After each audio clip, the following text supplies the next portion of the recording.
Hello friends, happy Sunday. We continue with Defoe's Journal of the Plague Year from 197 to page 207. Also though, Sue from next door has brought another rescue package. So this is also an unboxing video. This, by the way, is a prop from a film of The Tempest I made when I was hashtag me at 20. We have more popcorn. We've got some soft white. We've got these again. I found out what they were. They're jelly. All that. Fantastic. Thank you, Sue. Back to this book. We left off with the Lord Mayor making sure that when people from the countryside came to the market town in the East End, all the corpses were safely covered up, so they didn't scare anyone off. It was indeed one admirable piece of conduct in the said magistrates that the streets were kept constantly clear and free from all manner of frightful objects, dead bodies, or any such things as were indecent or unpleasant, unless where anybody fell down suddenly or died in the streets, as I have said above, and these were generally covered with some cloth or blanket, or removed into the next churchyard till night. All the needful works that carried terror with them, that were both dismal and dangerous, were done in the night. If any diseased bodies were removed, or dead bodies buried, or infected clothes burnt, it was done in the night. And all the bodies which were thrown into the great pits in the several churchyards, or burying grounds, as has been observed, were so removed in the night, and everything was covered and closed before day. So that in the daytime there was not the least signal of the calamity to be seen or heard of, except what was to be observed from the emptiness of the streets, and sometimes from the passionate outcries and lamentations of the people out at their windows, and from the numbers of houses and shops shut up. Nor was the silence and emptiness of the streets so much in the city as in the outparts, except just at one particular time, when, as I have mentioned, the plague came east and spread over all the city. It was indeed a merciful disposition of God that as the plague began at one end of the town first, as has been observed at large, so it proceeded progressively to other parts, and did not come on this way, or eastward, till it had spent its fury in the west part of the town, and so, as it came on one way, it abated another. For example, it began at St. Giles and the Westminster end of town, and it was in its height in all that part by about the middle of July, viz. In St. Giles in the Fields, St. Andrews, Holborn, St. Clement Danes, St. Martin in the Fields, and in Westminster.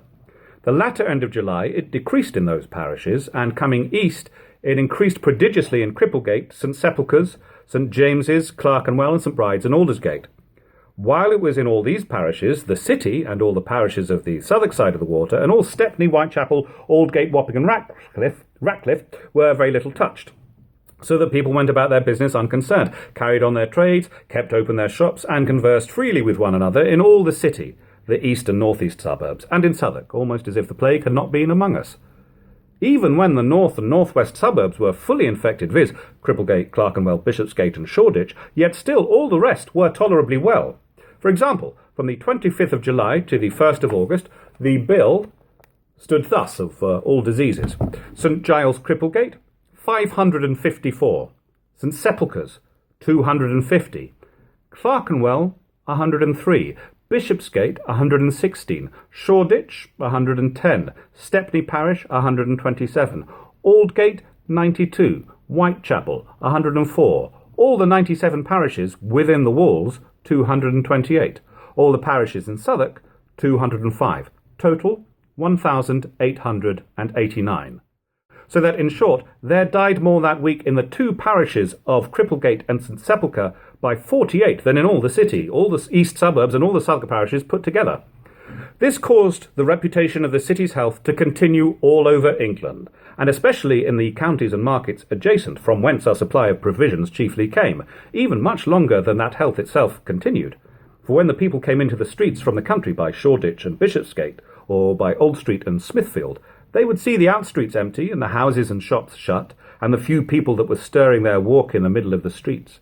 But when they came within the city, there things looked better, and the markets and shops were open, and the people walking about the streets as usual, though not quite so many. And this continued till the latter end of August and the beginning of September. But then the case altered quite. The distemper abated in the west and the northwest parishes, and the weight of the infection lay on the city and the eastern suburbs and the Southwark side, and this in a frightful manner. Then indeed the city began to look dismal, shops to be shut, and the streets desolate. In the High Street, indeed, necessity made people stir abroad on many occasions, and there would be in the middle of the day a pretty many people, but in the mornings and evenings scarce any to be seen, even there, no, not in Cornhill and Cheapside. These observations of mine were abundantly confirmed by the weekly bills of mortality for those weeks, an abstract of which, as they respect the parishes which I have mentioned, and as they make the calculations I speak of very evident, take as follows. The weekly bill, which makes out this decrease of the burials in the west and north side of the city, stands thus. From the 12th of September to the 19th, St Giles Cripplegate, 456. St Giles in the Fields, 140. Clerkenwell, 77. St Sepulchre, 214. St Leonard Shoreditch, 183. Stepney Parish, 716. Aldgate, 623. Whitechapel, 532. In the 97 parishes within the walls, 1,493. In the 8 parishes on the Southwark side, 1,636. Total, 6,060. Here is a strange change of things indeed, and a sad change it was. And had it held for 2 months more than it did, very few people would have been left alive. But then such, as I say, was the merciful disposition of God, that when it was thus, the west and north part, which had been so dreadfully visited at first, grew, as you see, much better.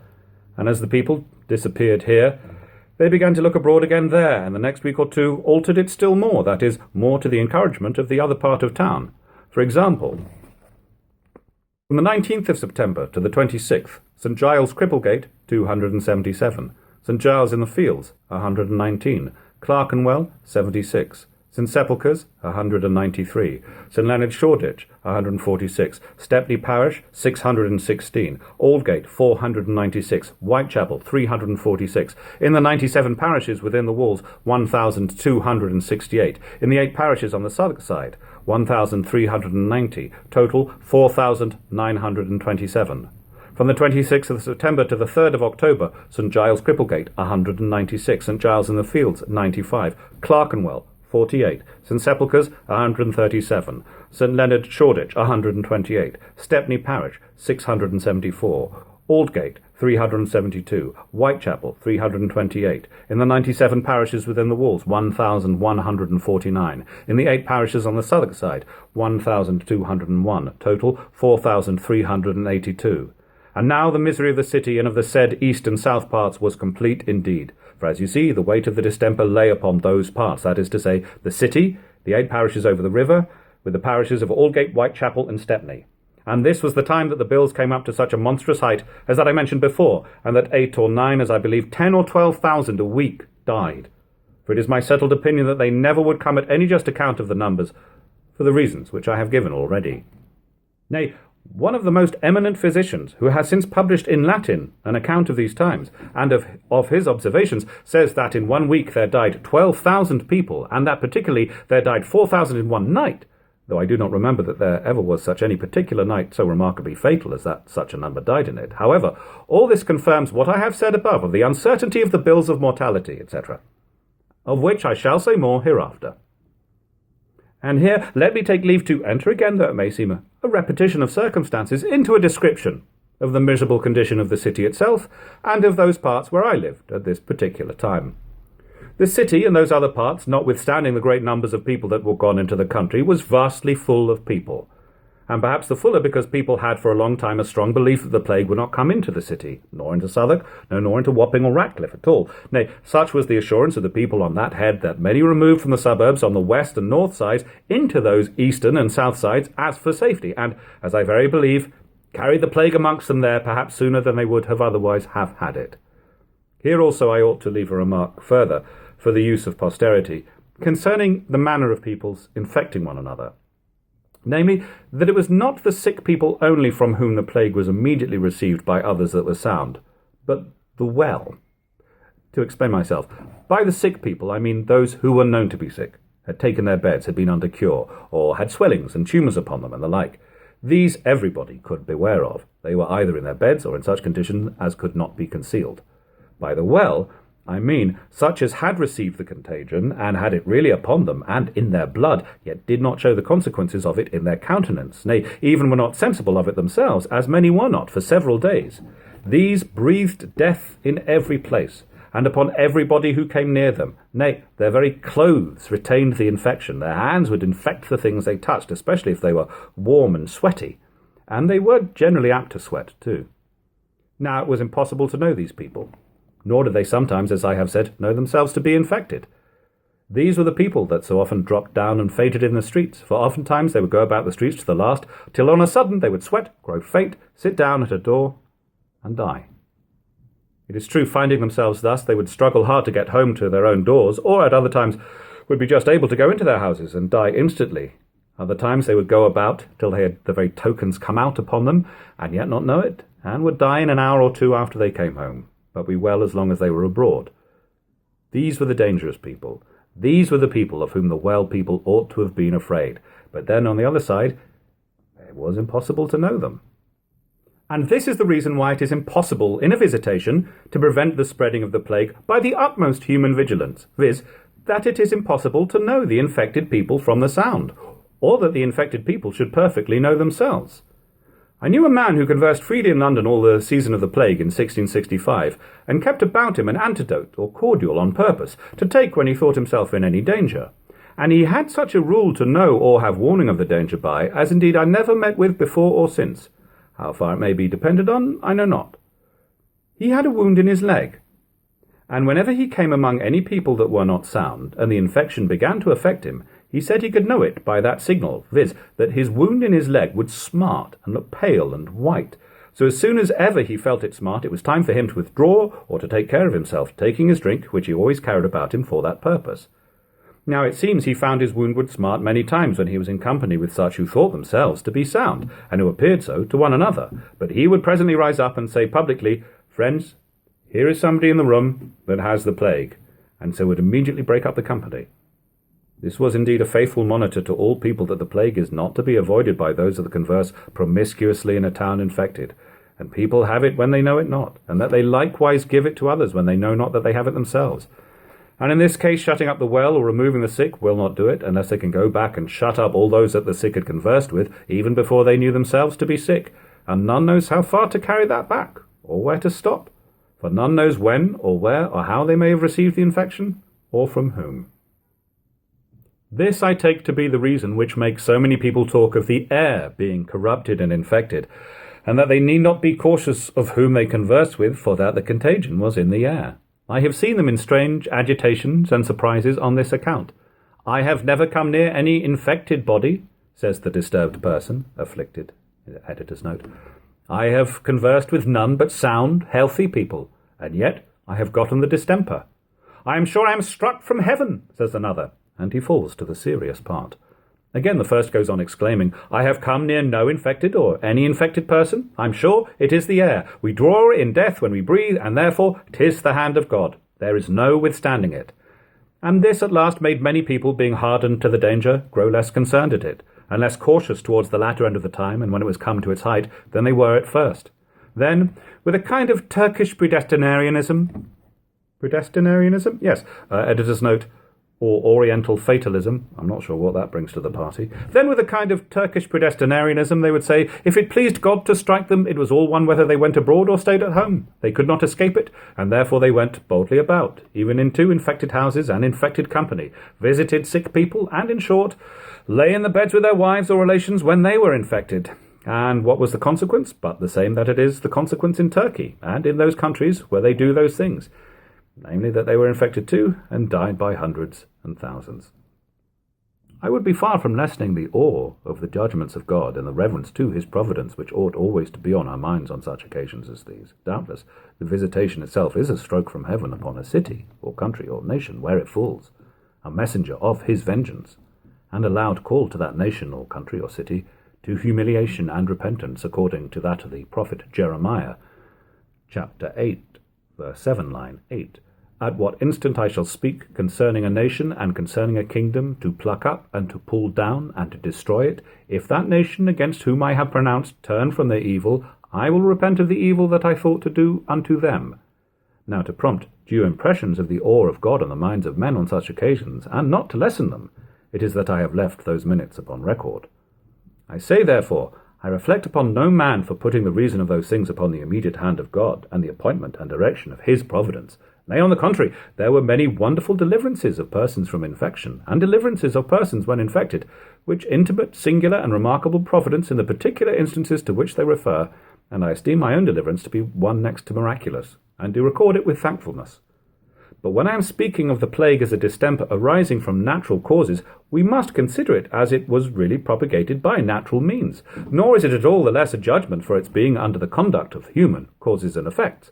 For as the divine power has formed the whole scheme of nature, and maintains nature in its course, so the same power thinks fit to let his own actings with men, whether of mercy or judgment, to go on in the ordinary course of natural causes, and he is pleased to act by those natural causes as the ordinary means, accepting and reserving to himself, nevertheless, a power to act in a supernatural way when he sees occasion. Now, 'tis evident that in the case of an infection where there is no apparent extraordinary occasion for supernatural operation, but the ordinary cause of things appears sufficiently armed, and made capable of all the effects that heaven usually directs by a contagion. Among those causes and effects, this of the secret conveyance of infection imperceptible and unavoidable is more than sufficient to execute the fierceness of divine vengeance, without putting it upon supernaturals and miracle.